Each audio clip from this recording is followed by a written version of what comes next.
1948 সালে একটি চুক্তি ইউরোপের ইতিহাস বদলে দিয়েছিল। এটা হলো ওয়েস্টফেলিয়ার চুক্তি। 30 বছরের যুদ্ধে ধ্বংসলীলা থামিয়ে এই চুক্তি এনেছিল শান্তি।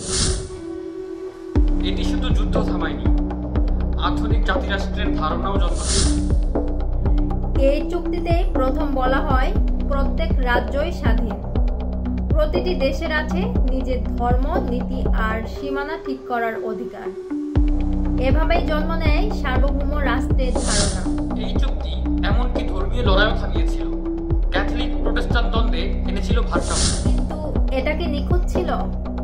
না, তবুও এর প্রভাব আজও রয়ে গিয়েছে। এটা ছিল ইতিহাসের গেম চেঞ্জার। কল্পনা করুন, এই চুক্তি না হলে আমাদের বিশ্বটা আজ কেমন হতো। ইতিহাসের আরও এমন নতুন নতুন গল্প জানতে মেমোরি ভল্টের সাথে থাকুন।